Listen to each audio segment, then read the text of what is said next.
Saludos jóvenes, continuamos con nuestras clases de redes. Seguimos en el tema de direccionamiento IP. Esta es la segunda parte. Ya en la primera parte nosotros habíamos visto lo que ha sido el modelo de direccionamiento IP, el Classful, ¿ya? En esta oportunidad nosotros vamos a ver también IP versión 4. Vamos a ver lo que son las redes privadas y lo que es el modelo classless. Ya, eso es lo que vamos a abarcar en esta oportunidad. ¿Ya? Primero, indicarles de que las redes IP o las direcciones IP se clasifican, bueno, de acuerdo al modelo Classful en clase A, B, C y también las reservadas que vendrían a ser la clase D y la clase E, ¿no? Pero fundamentalmente la clase A, B y C. Pero también en este punto vamos a recalcar de que las redes IP también, o las direcciones, mejor dicho, las direcciones IP se pueden clasificar en direcciones IP públicas y en direcciones IP privadas, ¿ya? Pero para entender esta clasificación tenemos que remontarnos a los orígenes del Internet, ¿ya? Los orígenes de nuestras redes. Entonces, en los inicios de Internet, ¿qué es lo que ha pasado? Bueno, cuando recién estaba surgiendo Internet, las primeras, el modelo de red para el direccionamiento que se utilizaba era Classful, ¿ya? Y todas las redes de clase A, clase B y clase C inicialmente eran suficientes para abastecer toda la arquitectura que se iba montando en Internet, ¿ya? Y en este caso, todas las IPs que se conectaban, un equipo que se conectaba a Internet utilizaba una IP pública, ¿ya? Entonces, por ejemplo, teníamos nosotros Internet y empiezan las empresas a solicitar direcciones IP para poder conectarse.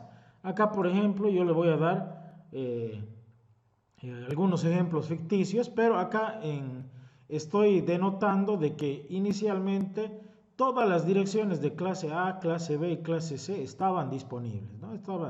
Existía gran disponibilidad de estas direcciones. Pero a medida que empiezan a conectarse, por ejemplo, Coca-Cola, una empresa cualquiera, ¿ya? Se le otorgaba una dirección IP y todas eran IP públicas.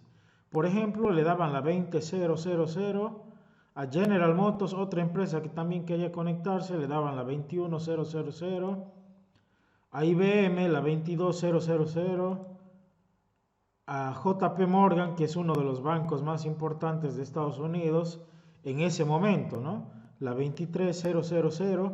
Entonces, absolutamente a todas las organizaciones, empresas que deseaban conectarse a Internet se les daba IPs públicos, ¿no? Todos los equipos que se conectaban a Internet lo hacían mediante un IP público. Pero, ¿y quién asignaba esas direcciones IP? La organización que se encarga de asignarlos es IANA, ¿ya? ¿Qué es lo que significa? Son iniciales de Internet Assigned Numbers Authority, ¿ya? Es la autoridad para la asignación de números en Internet. Ahora, a medida que iba creciendo Internet y se popularizaba, ya no eran pocas las empresas, ¿no? Empiezan a incrementarse las empresas que solicitaban conectarse a Internet y por ende la cantidad de direcciones IP públicas iba disminuyendo, ¿no? Hasta que llega los años 90 y estas direcciones, bueno, empiezan a solicitarse mucho más, empieza a popularizarse el Internet, ya se hace casi de uso general, ¿no? Y las direcciones IP públicas para conectarse empiezan a agotarse por completo. Ya no existía disponibilidad de direcciones IP públicas para que se puedan conectar. Estamos hablando de direcciones antes utilizando el modelo Classful, ¿no? Y como ustedes han visto, se otorgaba una red A, B o C y existía mucho desperdicio de direcciones, ¿no? Como hemos visto en el video anterior, utilizando el modelo Classful para establecer una arquitectura interna en una organización, me consumía 4 o 5 direcciones de red de clase B, por ejemplo, ¿no? Y entonces es así de que ha empezado a colapsar, ¿ya? Y las direcciones IP de clase A, de clase B y de clase C han empezado a agotarse. Entonces, una vez que llega este momento, ¿ya? O este momento crítico, entonces empiezan a surgir ciertas ideas para para solucionar esta escasez de direcciones IP públicas, ¿ya? ¿Y quién es la organización que sugiere estas soluciones? Es la IETF, ¿ya?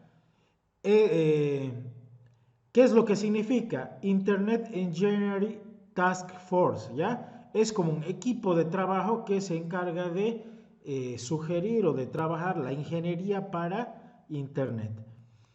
Entonces, ahí aparecen las direcciones IP privadas. ¿Cuáles son las sugerencias que hace esta organización? La primera es utilizar direcciones IP privadas para redes internas, ¿ya? Entonces, cada una de las organizaciones que se conectaba a Internet podía manejar las mismas direcciones de manera interna. Acá, por ejemplo, le estamos asignando el 10.000 a 4 organizaciones. Entonces, estas direcciones se iban a manejar solamente a nivel interno. Y iba a utilizar NAT. ¿Qué es NAT? NAT es Network Address Translation, ¿ya? ¿Esto para qué me sirve? Para traducir estas IPs privadas en IPs públicas. En otras palabras, cada organización solo necesitaba una dirección IP pública, ¿ya? Y en su interior toda la red que ellos tenían accedía mediante esta dirección IP pública. ¿Qué es lo que hacía NAT? NAT lo que hacía era traducir estas direcciones privadas en direcciones públicas. Al momento de salir a Internet se convertía en esta única IP pública y al momento de regresar existía la traducción y convertía en las IPs privadas, ¿ya? Esa ha sido las primeras soluciones que se ha planteado por el IETF. Ahora, las IP públicas, como hemos visto nosotros, tenemos de clase A, clase B y clase C, de acuerdo al modelo Classful, que tienen determinados rangos. Ahora, IETF ha planteado que ciertas direcciones específicas, ¿ya?, sean reservadas como direcciones privadas. Estas direcciones están enunciadas en el RFC 1918 que ha sido planteado por IETF, ¿ya? ¿Qué es esto? ¿Qué son las RCF? Son documentos que su símbolo, con su abreviación de Request for Comments, en el cual da lineamientos para regular el funcionamiento de Internet, ¿ya? Y en este documento, en el 1918, establece las siguientes redes para que su uso exclusivo se lo haga en las redes privadas, ¿no?, como direcciones privadas, y que todas las organizaciones pueden utilizar estas direcciones de manera libre. La primera dirección o la primera red es 10.000/8, lo que nos da un rango de host desde 10.000 hasta 10.255, 255, 255. La segunda es 172.16.00/12, que nos da el rango desde 172.16.00 hasta 172.31, 255, 255. Y la última red es de 192.168.00, o mejor dicho, rango de redes, perdón, /16, que nos da un margen desde 192.168.00 hasta 192.168, 255, 255. Cada una de estas redes corresponde a una red de clase correspondiente. Por ejemplo, la 10, la primera, corresponde a la clase A, la segunda a la clase B y la tercera a la clase C. Pero ustedes seguramente van a decir, ¿no?, las redes de clase A tienen la máscara /8, está bien. Pero aquí hay una máscara /12, ¿no? Y sabemos que las direcciones de clase B tienen /16. Y esta que tiene barra 16 corresponde a clase C, pero la clase C tiene la máscara barra 24. Bueno, esto lo vamos a explicar más detalladamente en los capítulos siguientes. Ustedes simplemente hagan referencia de que estas son las direcciones reservadas para IPs privadas. Más adelante ya vamos a ver con mucho más exactitud este tipo de máscaras, sobre todo en las cuales se tienen fracciones. No es 8, 16, 24, sino se tienen fracciones de octetos que corresponden ya sea a la red y otros a host, ¿no? Entonces, estas son las direcciones reservadas para IPs privados, ¿ya? Ahora, la ventaja es de que para asignar a nuestra red interna estas direcciones IP, no tenemos nosotros que tener autorización de IANA. Mientras que para las direcciones IP pública sí se tiene que tener la asignación correspondiente de parte de esta organización, ¿ya? Entonces, las IPs públicas tienen que tener el visto bueno de IANA y las direcciones privadas se las puede usar en cualquier red y no requieren de que se tenga la autorización de esta organización, ¿ya? Ahora, estas direcciones IP privadas tienen las siguientes características. La primera, no son enrutables en Internet. ¿Qué quiere decir esto? Si yo tengo acá, por ejemplo, una red, tengo mi router y está conectado a un router de Internet, si se genera un paquete que tiene por destino una IP que está reservada como privada, que en este caso es 10.0.0.1, se le envía a este router que está en Internet y este lo va a rechazar, lo va a desechar. ¿Por qué? Porque estas redes, por norma o por convención, o mejor dicho, estas direcciones IP, no son enrutables. No pueden circular por el Internet un paquete que tenga por destino una dirección IP de estas reservadas para las direcciones privadas. Otra característica, solo tienen validez dentro de la red privada. Acá en este ejemplo tenemos nosotros una red privada que tiene estos 4 routers y uno de los routers se conecta a Internet. Entonces, dentro de esta red puede enviarse un paquete con una IP privada hacia otro router y va a circular y va a ser aceptado y enrutado de acuerdo a su estructura, porque toda esta arquitectura, estos 4 routers forman parte de una red privada. Por ejemplo, en la universidad nosotros tenemos diversos routers, ¿ya? Y los paquetes que circulen entre estos routers pueden tener una dirección de destino que sea una dirección privada. Pero el momento en que sale de un router hacia el Internet, hacia un router de Entel, por ejemplo, con una dirección de destino que tenga una IP privada, el router de Entel lo va a descartar, ¿no? Entonces, esa vendría a ser la segunda característica de estas direcciones que son privadas. Primero, no pueden enrutarse en Internet y segundo, solo tienen vida o solo tienen validez, solo pueden circular dentro de una red privada. Y el tercero, pueden ser utilizadas simultáneamente en diferentes compañías. Ya habíamos visto de que la clasificación en redes privadas y en redes públicas ha dado lugar a que se puedan reutilizar estas direcciones IP.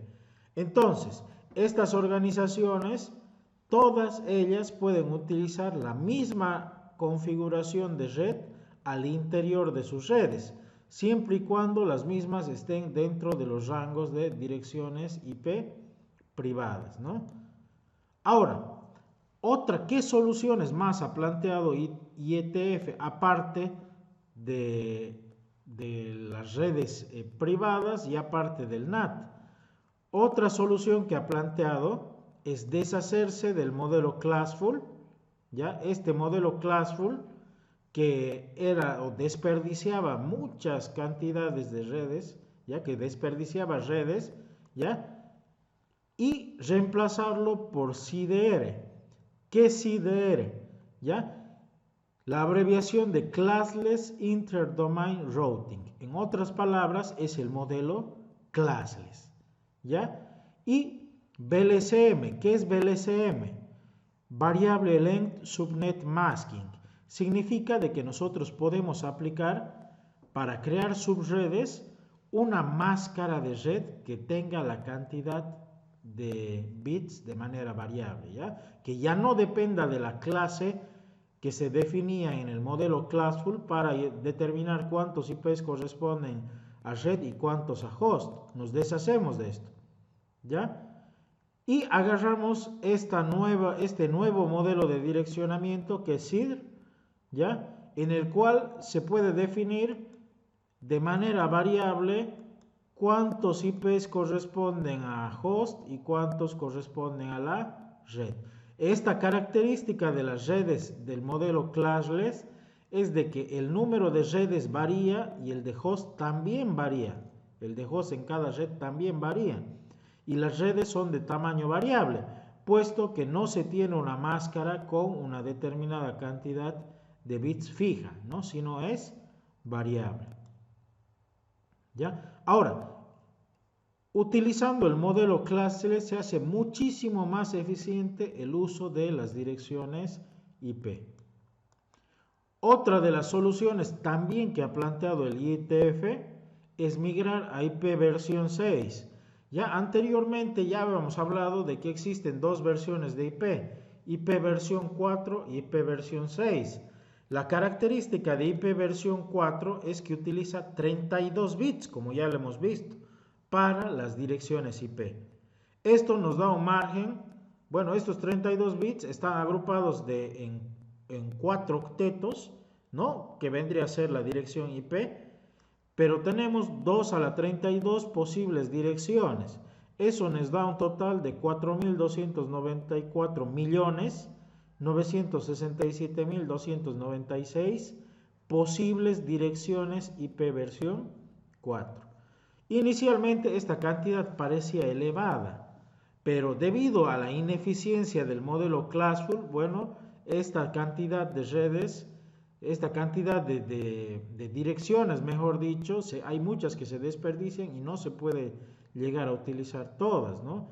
A pesar de que ahora se utiliza ya el modelo classless, sin embargo, han empezado a faltar estas direcciones IP versión 4. Entonces, lo que propone la IETF es migrar a IP versión 6. Como les había mencionado anteriormente, IP versión 6 se está utilizando en la actualidad en las compañías de telecomunicaciones, ¿ya? Para realizar el direccionamiento, y seguramente en el futuro va a reemplazar IP versión 6 a IP versión 4. ¿Y qué característica tiene IP versión 6? En lugar de utilizar 32 bits, utiliza 128, ¿ya? Entonces, miren la cantidad de posibles direcciones IP diferentes que se pueden asignar utilizando IP versión 6, ¿no? El número prácticamente es ilegible, ¿no? Miren, aquí tenemos los millones, miles de millones, billones, miles de billones, trillones, ¿no? Entonces, miren, la cantidad de direcciones vendría a ser 2 a la 128 direcciones diferentes, ¿ya? Si lo hacemos, miren, en una comparación, se puede decir de que por cada milímetro cuadrado de la superficie de la Tierra se pueden asignar 670.000 billones de direcciones por cada milímetro. Entonces, es muy difícil de que se vayan a agotar las direcciones IP versión 6, ¿no? Imagínense, por cada milímetro de la Tierra se tienen aproximadamente 670.000 billones de direcciones. Entonces, IP versión 6 tiene una cantidad sumamente elevada de direcciones IP posibles, ¿ya? Entonces, en resumen, las soluciones para solucionar el problema ya de la escasez de direcciones IP públicas que ha propuesto el IETF son: primero, utilizar direcciones IP privadas para la red interna. Segundo, el NAT, que va acompañando al anterior, ¿no? La traducción, Network Address Translation, para traducir las IP públicas, IP privadas y viceversa. Tercero, CIDR, el classless, que vendría a ser el modelo classless para direccionamiento IP, y el VLCM, que significa utilizar máscaras de subred con una longitud de bits variable, ya no el 8, 16, 24, sino pueden existir máscaras que tengan barra 20, barra 17, barra 18, etcétera, en base a las necesidades que surjan en las organizaciones, ¿ya? Y por último, la cuarta solución es migrar a IP versión 6. Estas 4 soluciones son las que ha planteado IETF para solucionar el problema de la escasez de direcciones IP públicas. Ahora, nosotros vamos a profundizar en estas dos, en el direccionamiento IP privado y en VLCM, ¿no? El cálculo de subredes para optimizar la asignación del direccionamiento IP dentro de nuestras organizaciones. Esos dos puntos vamos a verlos nosotros en los siguientes videos. Ahora, Yana, esto simplemente para aclararles, ¿ya? Tiene direcciones IP reservadas exclusivamente para algún fin. Si ustedes, por ejemplo, en el Google buscan lo siguiente, IP versión 4 Yana Special Registry, ¿ya? Nos va a conducir a esta dirección. ¿Y qué es lo que está en esta dirección? Vamos a acceder al Google, ¿ya? Lo vamos a abrir en el navegador y acá se tiene una tablita. En esta página web nos muestran una tablita en la cual nos especifican qué direcciones IP no se pueden utilizar y están reservadas para fines específicos, ¿ya? Aquí está esta tablita y aquí, por ejemplo, hay la 000/8, no se puede usar, la 10, que es para uso privado. Miren, aquí está uso privado, aquí está uso privado y aquí está 192, 168, aquí está para uso privado, ¿no? Entonces, todas estas direcciones y estas redes que tenemos acá no se pueden utilizar, ya que hace referencia al documento en el cual se especifica esta reserva, ¿ya? Por ejemplo, aquí dice this host on this network. Es la dirección 00, ya lo vamos a ver más adelante, qué uso se le da y por qué no se la puede utilizar dentro del enrutamiento, ¿no? Esta que corresponde a dirección IP privada, ¿ya? El 127.0.0.0, que es el localhost, ya seguramente ustedes lo han utilizado en taller 1, por ejemplo, cuando instalan un servidor y quieren hacer un loopback, ya quieren hacer referencia al mismo equipo, ¿ya? Aquí está esta 172.16.0.0/12, que es de uso privado, y acá también está la 192.168.0.0, también que es de uso privado. Bueno, hay una serie, toda esta tablita nos especifica qué dirección o qué direcciones están reservadas, cuál es su uso y cuál es el documento respectivo. Si seguimos con la presentación, esta es la tablita. De esta tablita yo quiero resaltar estas direcciones. La 0000 es una dirección no enrutable, no se la puede utilizar y tiene diferentes usos. Por ejemplo, en lo que hemos visto anteriormente nosotros en el direccionamiento, en el routing y en el forwarding que hacen los routers, ¿no? Utilizábamos la dirección 000 como la ruta por defecto. Esto quiere decir, cuando no hace match con ninguna otra dirección, hace match con la 000. Esta vendría a ser la ruta por defecto. Y otro uso también que se le da en servidores hace referencia a todas las direcciones IP. Por ejemplo, si yo me instalo un servidor de base de datos, casi todos los servidores de base de datos tienen su configuración. Y en la configuración colocamos qué IP se permiten y qué IP se denegan, por ejemplo. ¿Ya? Y si yo quiero que me permita acceder a cualquier dirección IP a mi servidor, tengo que hacer referencia a la dirección 0000. Entonces, en servidores se lo utiliza para hacer referencia a todas las direcciones IP y darles alguna directiva, ¿no? Por ejemplo, que me permita todas o que me deniegue todas y demás, ¿no? Entonces, esta 00 no se puede utilizar. La siguiente dirección que no se puede utilizar es la 127/8, ¿ya? 000/8. Esto quiere decir desde la 127.000, aquí me he equivocado, es hasta la 127.255.255.255. Esta dirección se usa para el loopback, el localhost, en otras palabras, ¿ya? Hace referencia al propio equipo. Y se utiliza para pruebas, donde yo quiero, por ejemplo, ver qué puertos tengo abiertos. Si es que, por ejemplo, levanto un servidor un servidor web, si quiero hacer referencia al mismo servidor, hago cualquier dirección IP 127. Lo que sea y voy a acceder a mi equipo local, ¿no? Más que todo se utiliza para el testeo del sistema operativo del protocolo TCP/IP, ¿ya?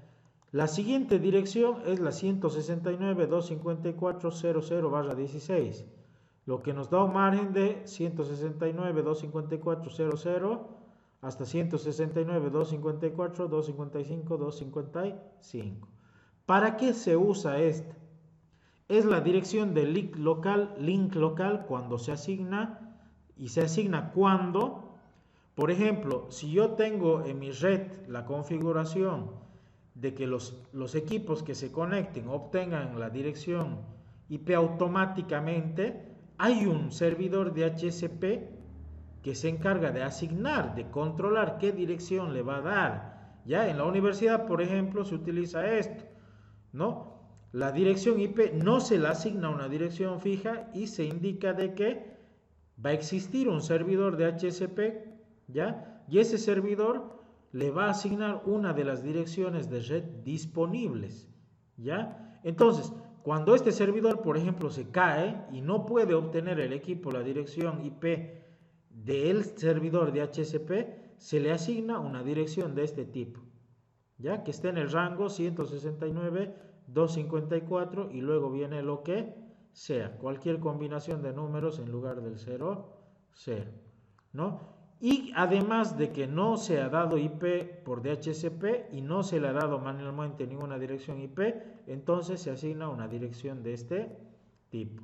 Bueno, hasta ahí, jóvenes, espero que haber sido breve, haber sido claro y haber sido corto en cuanto a la explicación. Lo importante, las direcciones en origen eran todas públicas, ¿ya? Por ejemplo, yo conectaba a internet mi equipo por allá antes de los años 90 y todas las máquinas que yo tenía en mi casa o en mi oficina, toditas tenían dirección IP pública. Y esto ha provocado de que se lleguen a agotar las direcciones IP. Entonces, para evitar ese colapso y reutilizar las direcciones, IETF ha planteado esas soluciones, ¿no? ¿Cuáles eran? Utilización de redes privadas, ¿no? Entonces, toda la red tiene su propia configuración interna y solo accede con un IP público hacia Internet, ¿ya? Segundo, el uso de NAT. Para implementar esas redes privadas, se considera la conversión de red de dirección IP privada pública y de pública a privada, ¿ya? Aparte, ¿qué más ha planteado? Ha planteado CIDR y BLSM, ¿no? Que vendría a ser el modelo classless, ¿ya? Y BLSM, que significa de que podemos asignar máscaras de red que no necesariamente van a estar de acuerdo a lo que definía el modelo Classful, ¿no? /8, /16 y /24, sino que la longitud de bits que correspondan a red y a host va a ser de tipo variable, ¿no? Entonces, esas han sido las principales soluciones que se han planteado y además migrar a IP versión 6 que utiliza muchos más bits, que vendrían a ser los 128, con relación a los 32 bits escasos que tiene IP versión 4. En algún momento, seguramente en el futuro, nosotros vamos a estar utilizando IP versión 6, considerando de que, por ejemplo, en la actualidad, nosotros vamos a tener gran cantidad de dispositivos que van a requerir conectarse a Internet, ¿no? Ahora ya hemos visto celulares, televisores, pero seguramente en el futuro electrodomésticos, cualquier tipo de accesorio electrónico va a tener algún tipo de servicio en el marco de lo que es el Internet de las cosas, ¿no? Casi todos los dispositivos, va a haber todo prácticamente, va a estar conectado al Internet. Entonces, en algún momento nosotros seguramente vamos a estar migrando hacia IP versión 6. Bueno, hasta ahí, jóvenes, espero haber sido claro como les indico. Nos vemos en una siguiente oportunidad. Chao.